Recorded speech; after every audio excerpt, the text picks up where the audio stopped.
Brexit, il-referendum li se jagħmlu l-Ingilterra, kif se jaffettwa lil Malta? Fuq Exodus il-lejla.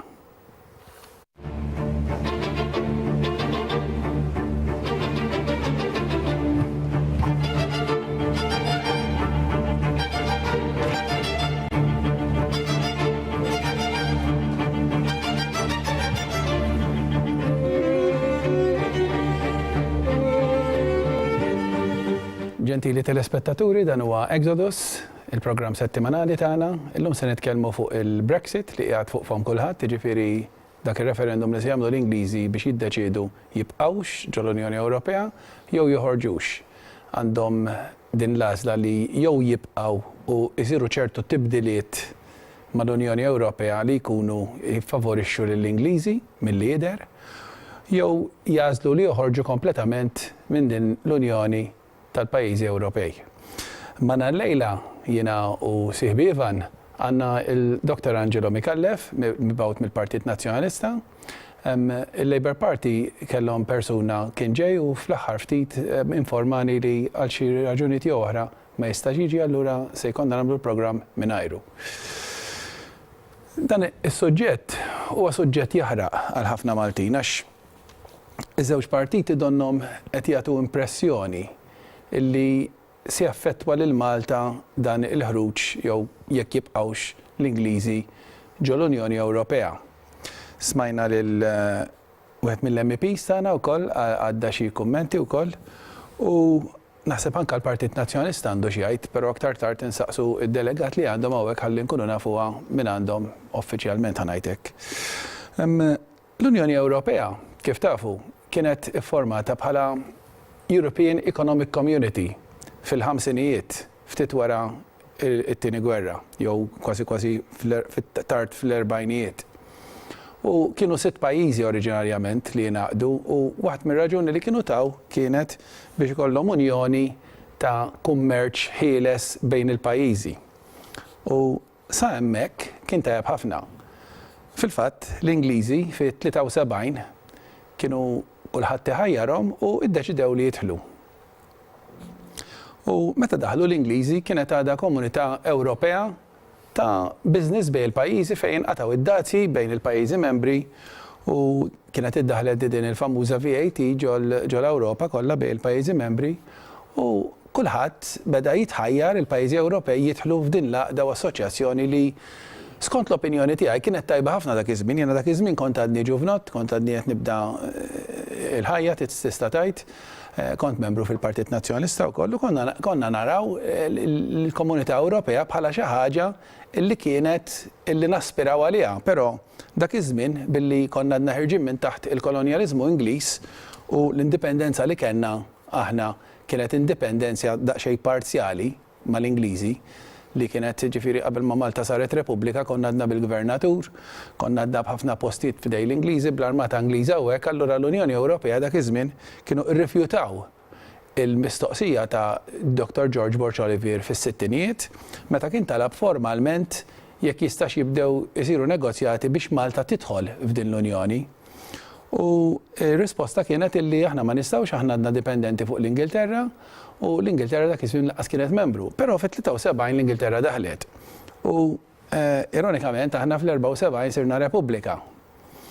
U dak iż-żmien niftakar jiena għejdut jgħidu li lil Mintoff kienu jgħidulu inti tixtieq tidħol fil-Komunità Ewropea u niftakarha ċara din il-kelma, niftakar il-Mintoff jgħid illi ma jsib l-ebda diffikultà biex jidħol fl-Unjoni Ewropea, però issa sta l-Ewropa u l-Unjoni Ewropea biex tiġi titlob lil Malta tidħol għax il-Prim Ministru ta' qablu kien diġà għamel request formali u wieħed hemmhekk jiena kulħadd jaf li għandi ammirazzjoni kbira għal Peret Mintoff tara l-istrateġija tal-moħħ ta' Mintoff illi ma kienx jaqa' għal sunnara ta' ħadd. Sfortunatament ħaġa li membri parlamentari ta' Malta tagħna ma' kwalità li ma tantx għandhom jiddispjaċini ngħid illum.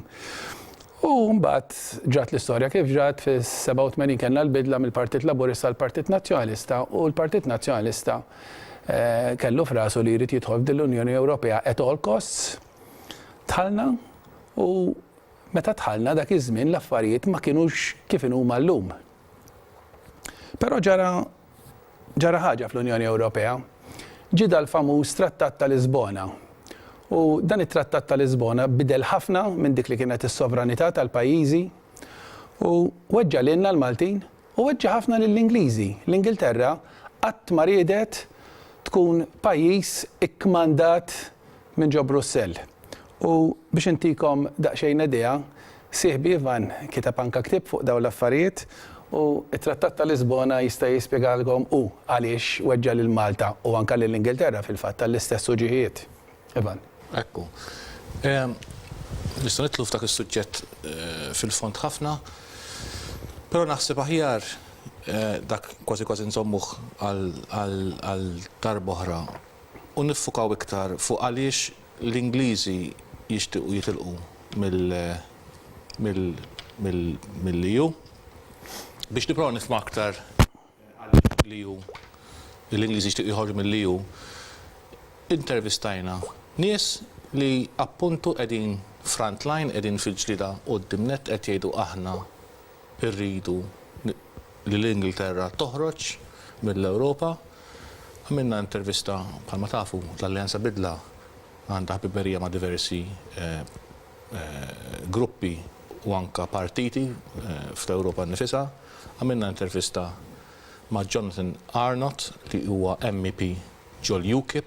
L-UKIP huwa litteralment dak il-partit li beda dal-proċess kollu taħt Nigel Farage biex l-Ingilterra tasal għal dan ir-referendum qatt ma aċċettaw li l-Ewropa tikkmandhom b'mod politiku għalihom l-Ingliżi rabta ekonomika iva imma li inti toħodli s-sovranità u toħodli il-political decision making, id-deċiżjonijiet politiċi fidejk le.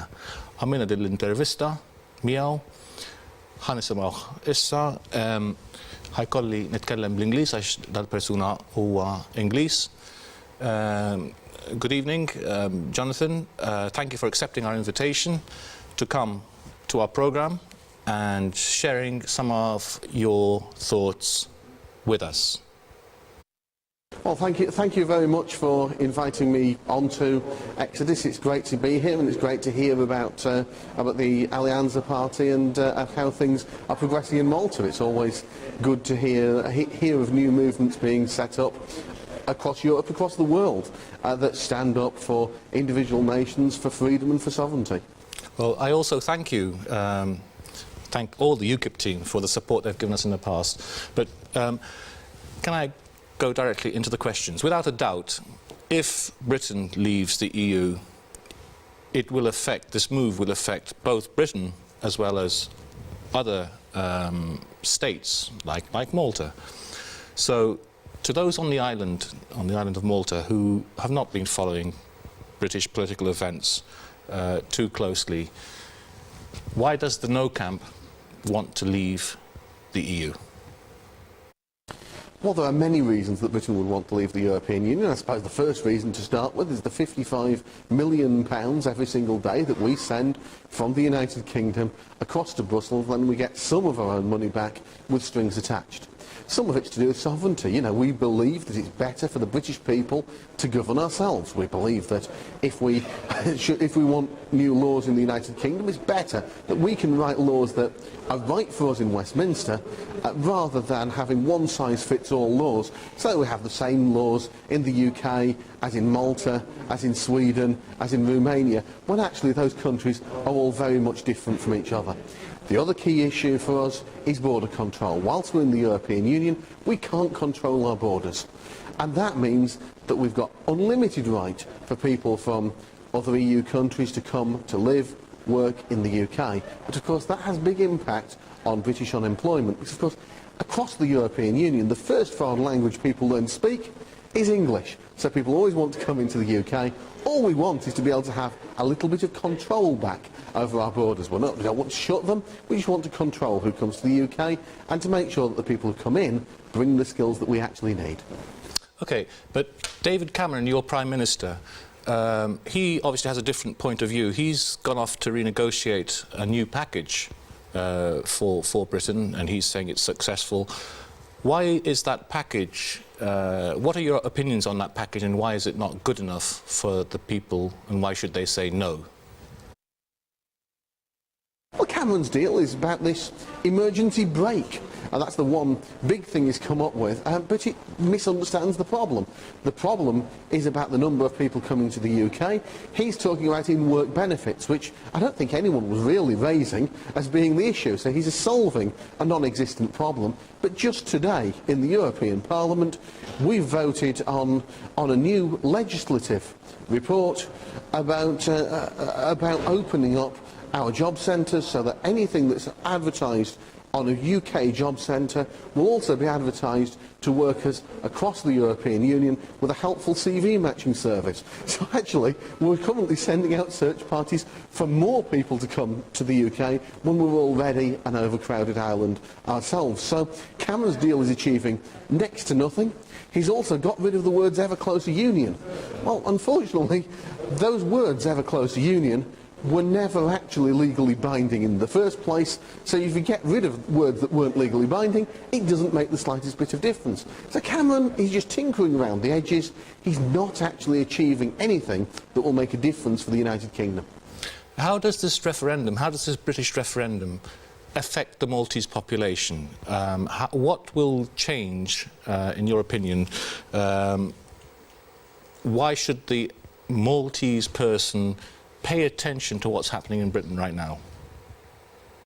Well, I suppose Malta, as an independent, sovereign country, should be able to take the decisions in Malta's best interest, just like the United Kingdom should take decisions in the United Kingdom's best interest. Yes, of course, we want to work together with Malta, we want to trade with Malta, we want to be good neighbours with Malta. We've got a common history with Malta. So, of course, all of these things are very good reasons for us to work together. Does it mean that we should have common government with Malta? I think actually the UK and Malta have got enough differences that doesn't work very well.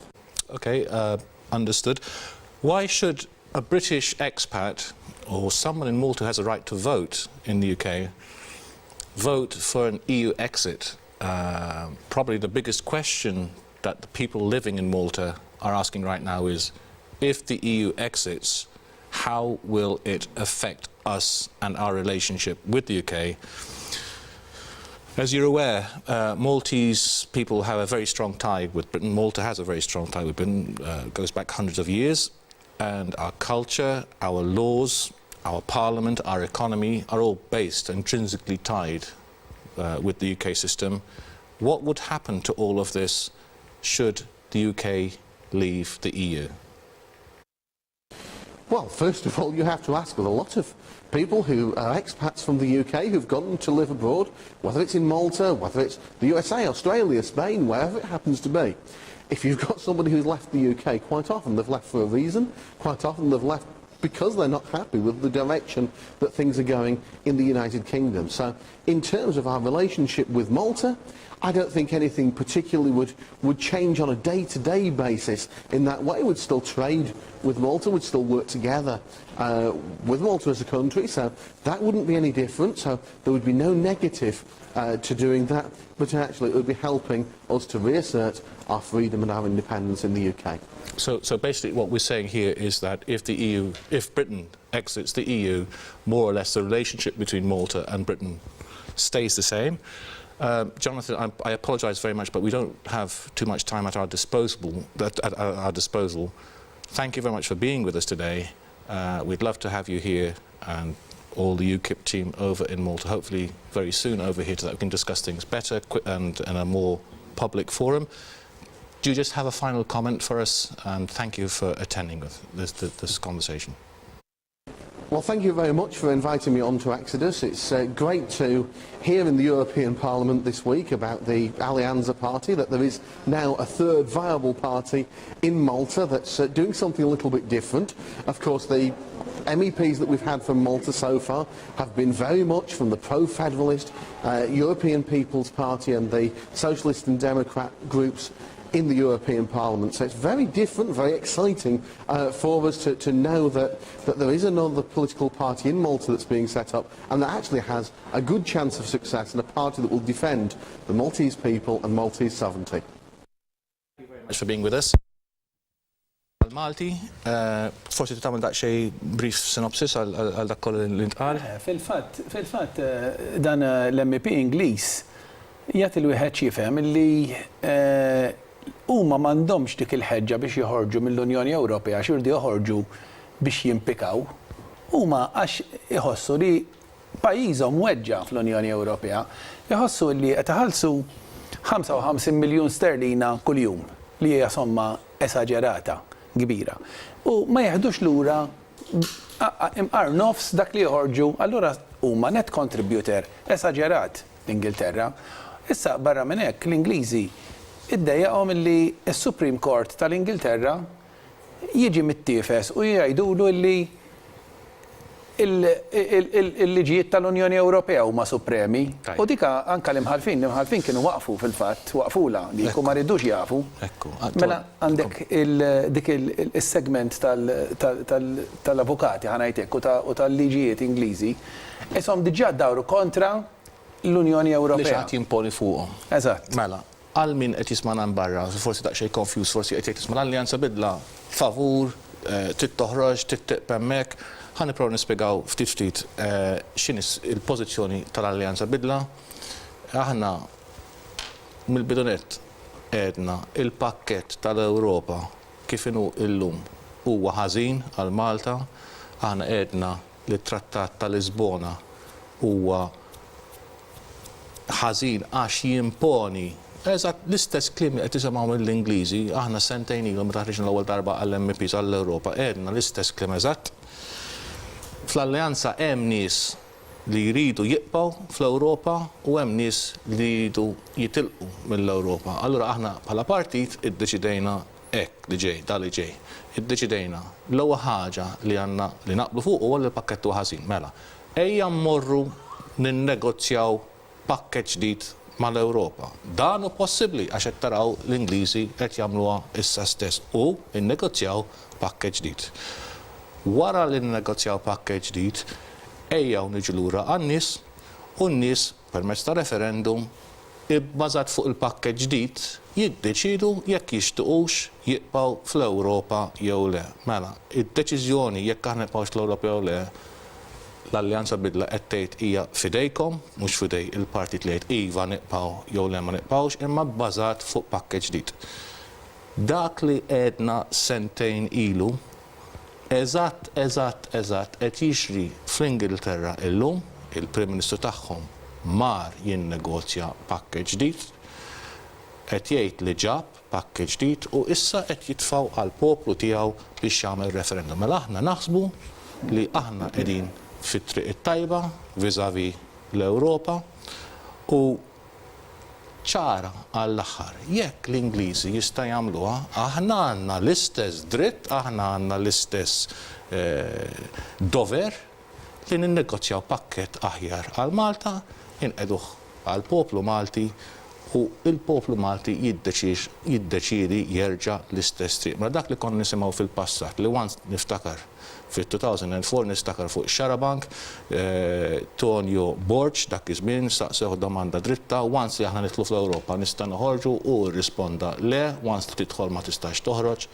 ċara għall-aħħar iva jekk tajjeb għal Malta li noħorġu nistgħu iva nerġgħu ninnegozjaw il-pakkett, nagħmlu referendum u niddeċidu jekk nibqgħux hemm jew le. L-iktar ħaġa demokratika li tista' tixtieq. Mela, għaliex il-Malti għandu joqgħod attent għal dak li qed jiġri fl-Ingilterra għax l-istess ħaġa eżatt aħna nistgħu nagħmluha jekk aħna nħossu hija it-triq it-tajba.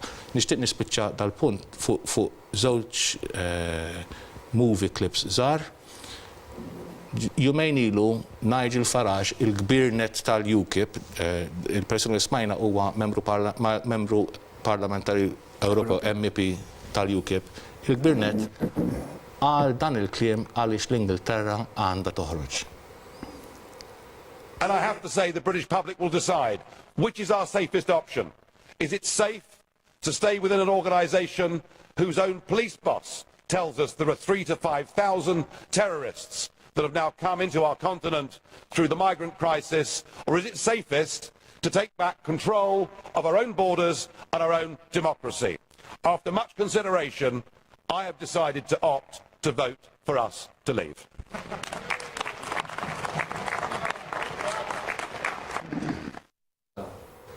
X'kienet ir-risposta mill-MP Malti? Ħanraw id-domanda li tafalu. Thank you, Mr. Farage. There is a question from Mr. Casa. Will you accept that? Mr. Casa, please. Thank you, Mr. Chairman. Well, we all know that Mr. Farage has been working for Britain to leave since I joined here in Parliament 11 years ago. He has tried local elections in the United Kingdom, but he didn't have any success, did he? Then he went for the general elections in the United Kingdom, hardly a success there. On the contrary, he secured a bigger majority for David Cameron and the Conservative Party.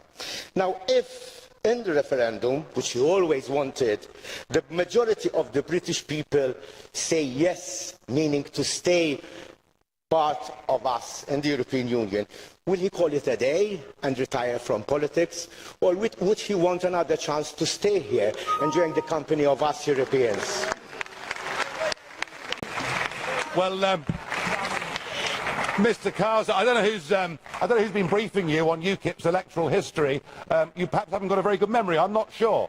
But in 2014, with 28% of the vote, UKIP won the European elections, topping the poll across the United Kingdom, the first time since 1906 that a party that wasn't Labour or the Conservatives had won a national election. So I hope that brings you up to speed. As for the referendum, yeah, I believe it is a once-in-a-lifetime opportunity. I'm certain that if we vote to remain, we're unlikely ever to get another opportunity, and we will sink deeper inside this political union. But I think there's every chance now that the momentum is on our side of the argument, and so yes, we're going to vote to leave, and within a short period of time, all the British MEPs will be gone. How about that?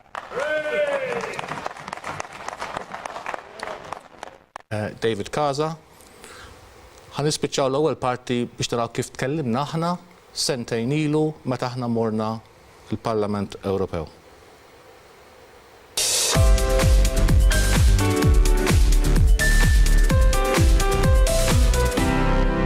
We would obviously like the backing of this group so that we can go back to Malta and say, not only are we right about this, as we have been for the last 10 years, but also other groups are actually agreeing with what we're saying as well, which is basically we need to change the treaty as it is now.